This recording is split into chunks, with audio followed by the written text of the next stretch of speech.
Esta hora aquí en Mega Noticias 3 de la tarde nos vamos de lleno a nuestra mesa de análisis. Le doy la bienvenida Jessica Alcázar, coordinadora de Derecho a la Verdad en Artículo 19. Jessica, qué bueno que estás con nosotros esta tarde de viernes. Muchas gracias, Alberto García, por la invitación. Muchas gracias a Mega Noticias. Este tema, insistimos aquí en Mega Noticias, hay que visibilizarlo.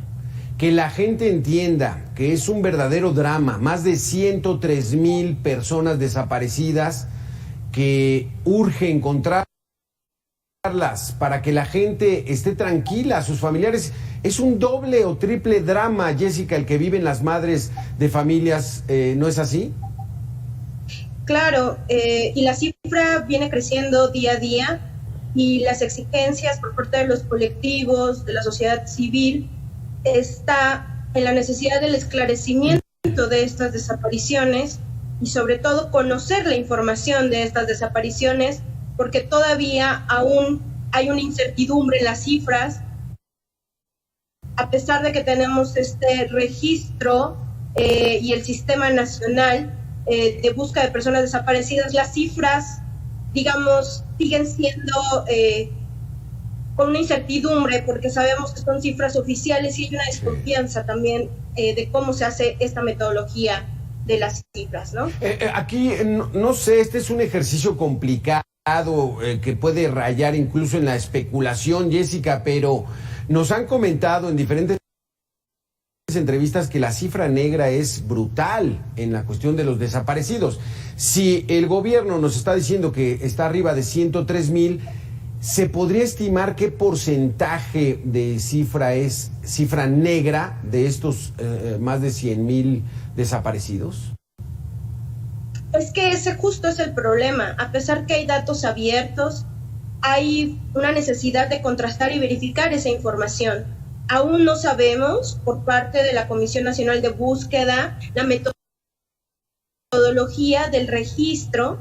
Entonces, esto hay una incertidumbre. Claro. Entonces, incluso hay organizaciones que calculan mucho más de las cifras oficiales, que hasta el día de hoy son más de 103,263 personas desaparecidas en este registro de personas desaparecidas.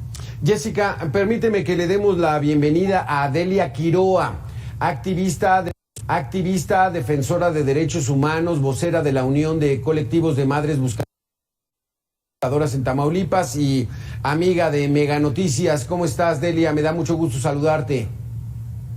Hola, Alberto, buenas tardes a ti y a tu audiencia, un gusto saludarte igualmente. Sí, Delia, estamos hablando de la cifra negra. Dice la autoridad que hay más de 103,000, vamos a cerrarlo, en 103,000 desaparecidos en estos momentos. ¿A qué se debe que haya mucha cifra negra? Porque la gente no denuncia, porque la gente no confía, porque la propia autoridad es la que dice, no, vamos a esperarnos, y no hay registros, Delia. Esto es dramático. ¿Cuántos habrá en esa cifra negra? Mira, yo creo que la cifra es lo triple de lo que ellos publican en sus páginas de la Comisión Nacional de Búsqueda. Ahora, nosotros tenemos evidencia, fíjate, la gente no denuncia porque tiene miedo a las represalias, y más a la del gobierno, porque son el mismo gobierno quien le avisa a los perpetradores de las desapariciones y secuestros que la familia está denunciando. Las únicas dos víctimas de la Bartolina que se han identificado no tienen una carpeta, no están judicializados. Esos registros de ADN los tomó la policía científica cuando estuvo Patricia Trujillo. Entonces, imagínate nada más lo grave. De tantos perfiles de dictámenes, de más de 220 que hay ahorita de la Bartolina, solo 2 positivos, y positivos de campañas de ADN sin denuncia. O sea, esto es algo terrible, y el que la gente pues no judicial es porque tiene miedo principalmente. Exacto. Aquí hay otro factor, ¿no? Delia, permíteme preguntarte nuevamente a ti, el asunto de que muchos de los crímenes son entre bandas delincuenciales, y es que la actividad de estos sujetos es perder territorial y los tiran, no hay quien los reclame, ¿no? No, lo grave es los que realizan los operativos, la Marina, la Sedena, ahora Guardia Nacional, como saben que van a tener, porque porque a veces también hay víctimas secuestradas en estos enfrentamientos, lo que hacen es que van y los tiran a las fosas comunes. Entonces ellos se protegen, pero la violación más grave a derechos humanos que hay en ese tipo de crímenes es sustraer a la persona de la protección de la justicia. Se les está negando el derecho humano al reconocimiento de la personalidad jurídica. Entonces esto es gravísimo porque se supone que quien debe de protegernos día a día, darnos seguridad, procurar que exista paz en el país, pues es nuestro gobierno. Juro que a veces ya no sabe uno ni cómo hablar. Ahorita en Reynosa me acaban de maltratar 2 señoras en el DIF. La trabajadora social les dijo que las niñas que son huérfanas de padre y madre, los 2 están desaparecidos, que no les pueden dar los útiles escolares. O sea, y es un derecho que las niñas tienen. Y no se trata tanto de lo material, Alberto, sino de la atención, de la sensibilidad, de que sientan que alguien las apoya, que alguien les va a dar una luz en este camino tan oscuro que nosotros pasamos. Exactamente, porque Jessica, el gobierno, pues de alguna manera le conviene, y hablo del gobierno federal y de los gobiernos estatales y los municipales, todos son de alguna manera responsables, pero a ellos les convendría que de esto no se hablara. ¿Qué datos trae artículo 19 al respecto recientes sobre este tema? Pues justo algo que decía Delia muy importante es que nosotros estamos exigiendo acceso a la información para las familias, para la sociedad, y vemos que hay una inconsistencia tanto en el registro de fosas como en las personas desaparecidas no localizadas. Entonces exigimos y creemos que es importante homologar esas bases de datos, que toda esta información de las procuradurías estatales, la Fiscalía General de la República, que te puedas relacionar y trabajar con los colectivos de familiares en búsqueda para realmente tener bases de datos fidedignas, que se acerquen más y que no tengamos esas cifras negras.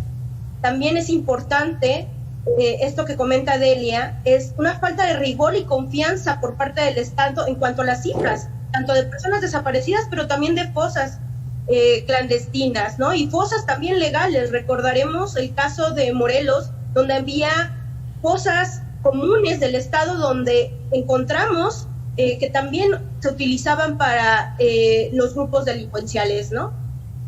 Y por lo tanto también exigir el tema que es un tema de interés público y que se debe garantizar esa información y la construcción de esas fuentes abiertas, ¿no? Hay maneras en que se pueden publicar esa información cuidando y no vulnerando a las familias.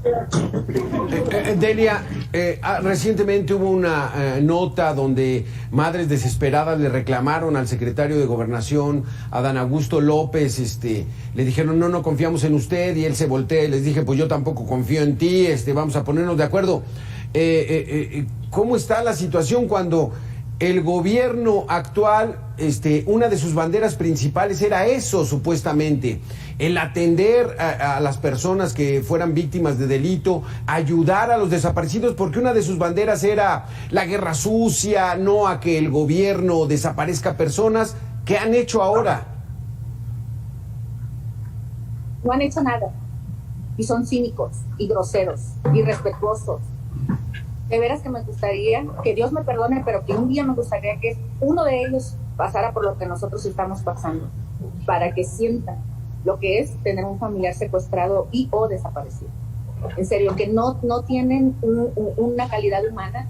Ahí vemos que nuestros servidores públicos no fueron formados en valores, que no se les enseñó que deben de ser personas de bien, que si son servidores públicos están para servir al pueblo, y que si están ahí es por nuestra desgracia. Eso ellos no lo han entendido. Si existe una comisión de víctimas, si existe una subsecretaría de Derechos Humanos en Gobernación, es por toda la desgracia que nosotros pasamos.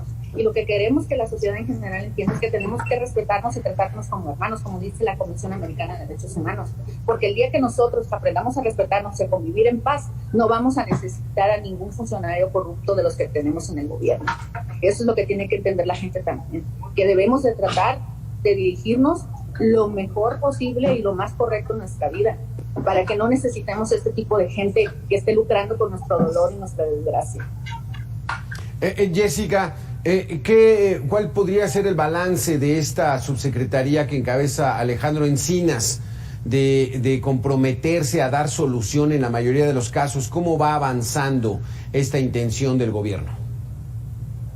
pues se saluda y se reconocen los esfuerzos, pero todavía no son suficientes, ¿no? O sea, nosotros necesitamos mejores información, certeza en la información, pero también hay un reclamo desde los colectivos. Este banco de datos no se encuentra y todavía no tenemos la certidumbre de la información con las fiscalías locales. Okay. Y eso también es un deber a nivel nacional.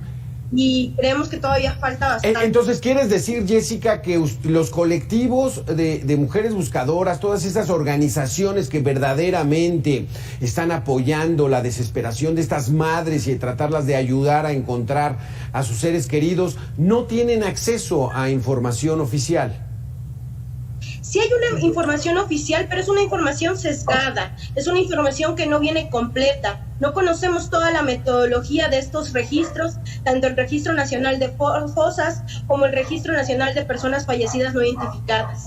Y entonces esto es muy, muy importante porque recordaremos, y también otro registro que son el Registro de Personas Desaparecidas.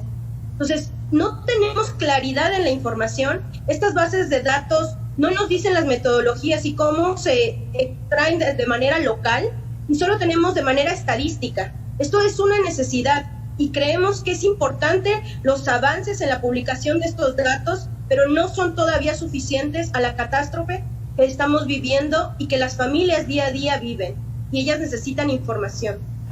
Delia, también en Tamaulipas es sabido que desde hace ya mucho tiempo la propia información no circula como debería por la amenaza de los grupos criminales. O sea, pareciera que Tamaulipas es un estado donde no participa el gobierno federal, no forma parte de eso. Eso es un riesgo para ustedes, pero ¿han seguido ustedes sacando toda esta información? ¿A qué se han enfrentado? Pues nos hemos enfrentado a que, por ejemplo, si yo no realizo la formalidad de nombrarme abogada de cada una de las miembros del colectivo, no me dan acceso a los expedientes.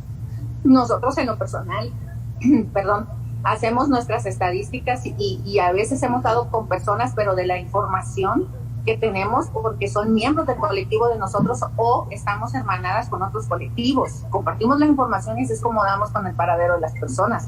Pero desde el momento que tú vas a la fiscalía no hay un orden, no hay una única base de datos, como bien lo comenta aquí la compañera Jessica, en la cual se pueda consultar si esta persona que yo ando buscando pues pudo haber sido encontrada con o sin vida en algún otro estado. Ahora, es urgentísimo que ya se haga esa base de datos genética única. Esperemos que ahora con la construcción del Centro Nacional de Identificación Humana se unifique todos estos tipos diferentes de software que se utilizan en el país, que yo tengo conocimiento de que son 7 diferentes más el CODIS, pues que se unifiquen en uno solo para que podamos, como bien se está diciendo aquí en este programa, pues tener ese acceso y que la información sea fidedigna, que sea una información confiable. Porque también, por ejemplo, hay casos en los que, por ejemplo, a una compañera le notificaron que su hijo estaba en el penal de Nayarit y resulta que eso se lo notificó la Fiscalía de Desaparecidos de Tamaulipas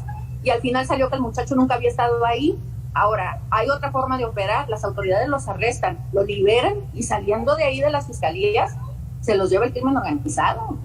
Entonces son problemas muy fuertes, muy difíciles, que la verdad es que estamos tratando de buscar una solución, estamos tratando de hacerlo por las buenas, tanto con un lado como con el otro, pero pues van a terminar cansando a la gente. Sí. Y solo Dios sabe lo que va a pasar, la verdad. Aquí las autoridades ahí de Tamaulipas, Delia, ¿será que están coludidos, que están amenazados, que tienen miedo? O sea, mi pregunta es, ¿las autoridades de la Fiscalía en Tamaulipas le tienen miedo al crimen organizado? Yo creo que un 70% está coludido y un 30% les tienen miedo, que les dicen ellos plata o plomo, o sea, o cooperas con nosotros o te matamos, ¿no? Entonces, hemos tenido ese conflicto, aparte porque, como bien sabes, pues, los que iniciaron el cártel del Golfo, que fue el que empezó acá, pues todos eran ministeriales, todos trabajaban en la Fiscalía. El que acaban de detener hace poco, un año, allá en la Bartolina, también la novia trabajaba en la Fiscalía. Pues, entonces, imagínate. ¿A dónde vamos a ir a dar si las cosas siguen así? Qué terrible. Última pregunta porque se nos acaba el tiempo. Jessica, ¿ves esperanza de que pueda esto mejorar en el mediano plazo? Pues creo que la esperanza está, y como siempre ha pasado históricamente, en el trabajo, que desgraciadamente no es del Estado, pero que lo hacen los colectivos, sociedad civil. Creo que es fundamental, y la esperanza está de poder clarificar estas cifras, de exigir que estos registros sean mucho más fidedignos, y depende también del empuje, de las exigencias y de dar a conocer estos crímenes y con cifras oficiales y exigir su no repetición, porque sabemos que esto está continuando, que más personas están sufriendo esta situación, y yo personalmente creo en la esperanza desde el empuje, desde las organizaciones civiles y de los colectivos de familias que han venido haciendo la exigencia y no dejando solo al Estado esta actividad, aunque es responsabilidad del Estado, y eso es importante, es un derecho de las familias. Claro, es el Estado el que tiene que responder. Delia Quiroa, nosotros, como ya te has dado cuenta, Delia, no quitamos el dedo del renglón, seguimos visibilizando este tema. ¿Qué tan importante es de que la sociedad en todo el país sepa que este problema es una tragedia de miles y miles de familias en México? Sí, nosotros te agradecemos que le des seguimiento, que nos invites a esas mesas de reunión, y en verdad que el trabajo que ustedes los medios hacen para nosotros es invaluable y estamos eternamente agradecidas. Y yo sé que de tanto estar poniendo el dedo en el renglón, este mensaje va a llegar a la sociedad, y esperemos que el gobierno lo entienda y que también pues sigan reconociendo la lucha de las familias, porque solamente a través de la lucha social es como se nos han reconocido nuestros derechos a lo largo de la historia. Exactamente, pues muchísimas gracias, Jessica Alcázar, coordinadora de Derecho a la Verdad de Artículo 19, un gran trabajo el que están haciendo ustedes apoyando a estos colectivos. Y Delia Quiroa, eres verdaderamente una heroína, activista, defensora de derechos humanos. ¿Qué valor tienes, Delia, y qué valor tienen todas ustedes para seguir exigiendo sus derechos y exigiendo al Estado, al gobierno, a que responda y les dé solución para que ya no vivan este tipo de situaciones, de dramas y de tragedias? Gracias a las dos por haber estado con nosotros. Muchas gracias. Gracias. Gracias, Delia. Gracias, Jessica. Veracruz se ha convertido en un cementerio clandestino. En 2016, en un predio ubicado en el fraccionamiento Colinas de Santa Fe, se localizó la fosa clandestina más grande de México. Veamos.